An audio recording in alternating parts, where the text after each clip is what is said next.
excellent mardi après-midi. Est-ce que vous avez le sourire autant qu'on peut l'avoir en studio? Oui, merveilleux, marvelous, comme diraient les Anglais. Je me sens bilingue, qu'est-ce que vous voulez, c'est comme ça le mardi après-midi. Aujourd'hui, exceptionnellement, on va recevoir Jean-François Allaire qui sera là pour la chronique Archambault. Il va nous parler notamment du nouvel album d'Ariane Moffat. Mais tout d'abord, j'aime tellement ça le mardi après-midi. Non, mais je me sens en forme grâce à l'unique et le seul pour me faire ce genre d'exercice, Robin Roy. On se retrouve encore une fois chez Hey Robin. Salut Robin Roy. Prête à bouger au studio? Bouger. Et aujourd'hui, j'avoue que j'ai une pensée pour Kim Kardashian, Jennifer Lopez, qui ont fait leur marque de commerce. Sex symbole. Avec leur derrière, oui. Les fesses. Et on veut les garder fermes. Et honnêtement, je suis contente que tu en parles parce que c'est pas le genre de chronique qu'on fait souvent, où on parle pas beaucoup de cette partie du corps qui est tellement importante, on va le dire, pour les filles.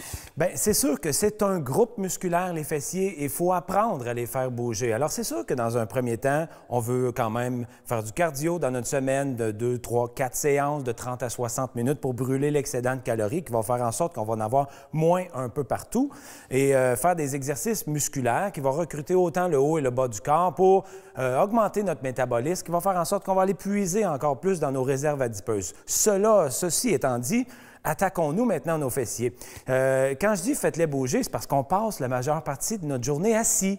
Et si on est souvent trop assis, qu'est-ce que le muscle du fessier va faire? Bien, il va se détendre, puis il va se relâcher, puis il va dire « le corps n'a pas besoin de moi ». Alors, et on veut pas ça. Non. Je vous le dis, on veut pas ça. Non.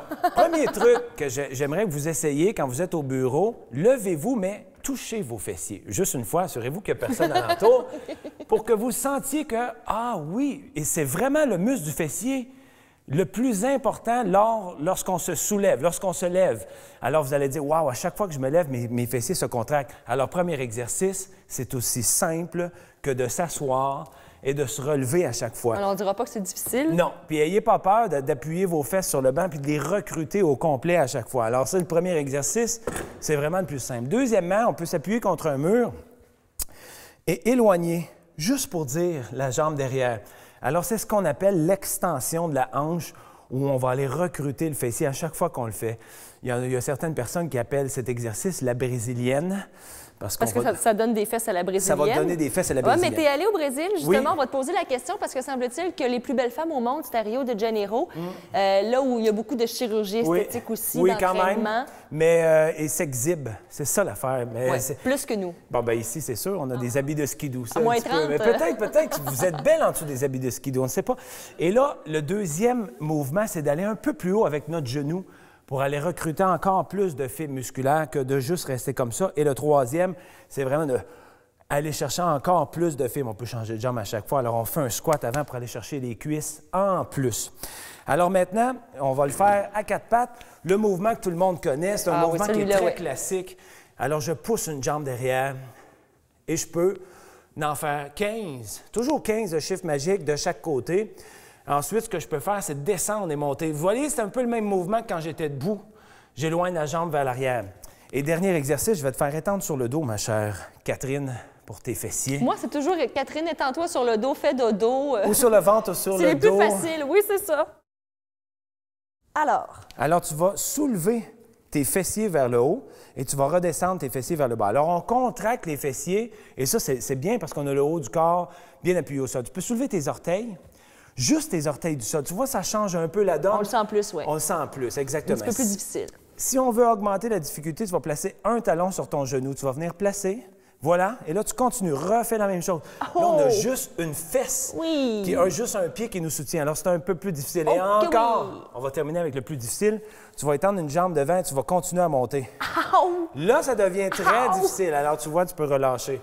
Et voilà, viens-t'en. Merci. Alors, plusieurs façons de travailler les fessiers pour faire en sorte qu'ils soient plus actifs, ne serait-ce que s'asseoir et se soulever ou au mur pour on les recrute plus souvent. Et je vais te surprendre, et je vais vous surprendre probablement parce que moi aussi, j'en ai un exercice à te montrer pour les fesses. Oui? Et c'est même pas une blague. OK. C'est l'un des seuls que je suis capable de faire. Je te regarde. Des squats. Oui, ça aussi. exact. Bon, comme ça. On peut se promener dans la maison comme ça aussi. Oui. On peut avoir des poids aussi.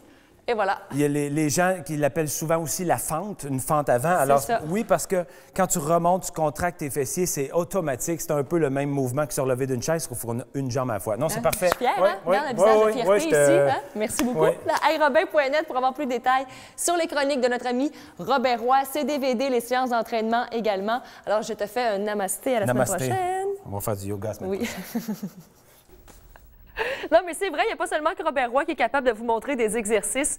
Il y en a plusieurs des exercices que je serais capable de vous montrer, mais ça, il faudrait que je fasse une autre chronique pour ceux qui aiment plus ou moins, justement, l'entraînement. Restez là, exceptionnellement, on vous présente la chronique Archambault avec Jean-François Allaire au retour de la pause. Restez là.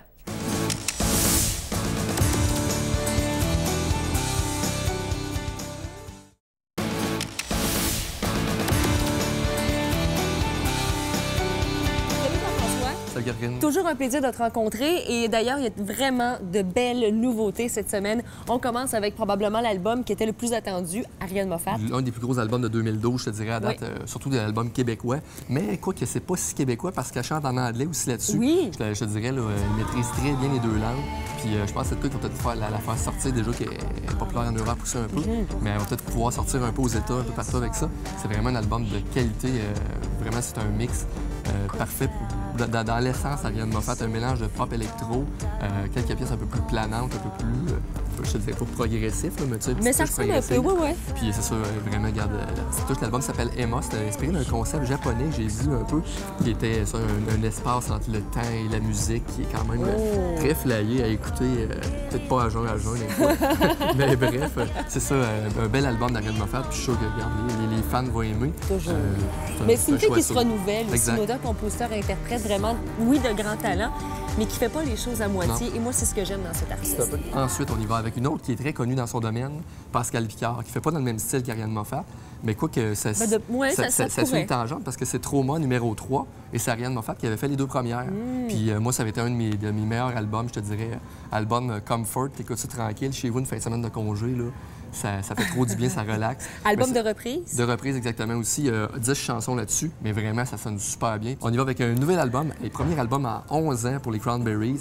Un album, je dirais, qui est tout en douceur. Ils ont eu quand même une carrière assez diversifiée. Ils ont eu des pièces un peu plus rock, là, que les fans vont bien apprécier. Puis on peut se faire même une nouvelle banque de fans avec ça. Ah, pourquoi pas? Ceux qui ne connaissaient pas, les plus jeunes, découvrez ça. Cranberries. DVD maintenant, ça a été mon film préféré. Je sais que la critique, ça a été très mitigé pour Café de fleurs de Jean-Marc Vallée.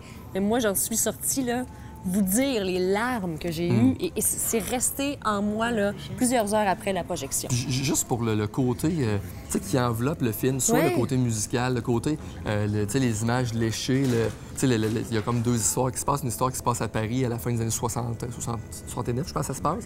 Puis on a aussi l'histoire qui est aujourd'hui avec Kevin Parent, Vanessa Paradis, qui joue un couple reconstitué, puis qui ont plein d'embûches avec leur entourage.